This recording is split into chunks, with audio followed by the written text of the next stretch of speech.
It was a quiet Sunday morning, January 26, 2020. In the world of basketball, all eyes were on LeBron James, who had just the night before moved into third place on the NBA's all-time scoring list. The man he surpassed, Kobe Bryant, had publicly cheered him on, tweeting, "Continuing to move the game forward." Much respect, my brother. It was a passing of the torch, a moment of sportsmanship. No one could have known it would be his final public message. That same morning, Kobe Bryant, his 13-year-old daughter Gianna, and 7 others gathered in Orange County. Their destination was the Mamba Sports Academy in Thousand Oaks, where Gianna and her teammates had a basketball game. To beat the infamous Los Angeles traffic, they chose a mode of travel Kobe often relied on: a private helicopter. Their pilot was Ara Zobayan, a man reportedly known as Kobe's favorite. Colleagues described him as personable, detail-oriented, and someone who would not be pressured into flying if conditions weren't right. He was a highly experienced pilot with over 8,500 hours in the air. That day, the weather was a known concern. In a group text thread used to coordinate the flight, the weather was discussed.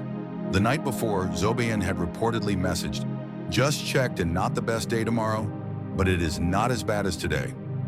On the morning of the flight, he affirmed, "Should be okay." The flight was a go. The helicopter took off from John Wayne Airport at 9:06 a.m. It followed the 5 freeway north, but as it approached the San Fernando Valley, it encountered a thick layer of fog. The helicopter was only certified for visual flight rules, meaning the pilot needed to be able to see clearly to navigate. In these deteriorating conditions, the pilot requested to climb above the cloud layer. At 9:44 a.m., pilot Zobayan contacted air traffic control. We climbing to 4,000, he said. The controller asked what his plans were once he reached that altitude. There was no response. The controller asked again, and again. Silence. Meanwhile, on the ground, the text thread was active. "Land?" someone asked. "Not yet," came the reply. Then at 10:02 a.m., a message from the flight broker read, "Are you okay?" The pilot didn't respond. On the ground in Calabasas, the fog was extremely dense. One witness later told the NTSB she found it peculiar they flew directly into heavy clouds so close to hills. Another recalled hearing the helicopter flying normally. Then, all of a sudden, we heard a large boom. The helicopter had crashed into a hillside in Calabasas at 9:45 a.m. The impact was immediate and fatal for all 9 people on board. The lives lost included Kobe and Gianna Bryant John, Carrie and Alyssa Altobelli, Sarah and Peyton Chester, Christina Mouser, and pilot Ara Zobayan. The subsequent NTSB investigation found no evidence of engine failure.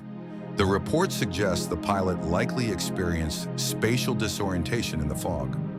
This is a phenomenon where a pilot loses sense of the aircraft's attitude and motion, leading them to believe they are climbing when they are in fact descending.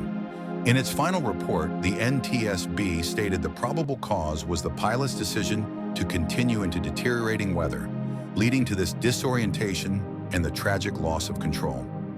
Kobe Bryant was more than a basketball legend.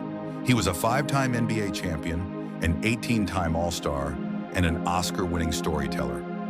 In retirement, he was fiercely dedicated to his family and to mentoring the next generation, including his daughter Gianna, a promising player in her own right. His legacy, or his story as he might have called it, is one of relentless passion, a passion he transferred from the basketball court to creative pursuits and family life. The story of that day is a heartbreaking reminder of how fragile life can be. It's a story of a journey that began with so much promise and ended in a moment of confusion and tragedy. But it's also a story that challenges us to remember the legacies left behind. If you found this story impactful, please share your memory in the comments below. Let us know which public figure's legacy has inspired you the most. Don't forget to like this video, subscribe to the channel, and hit the notification bell for more stories. Thank you for watching.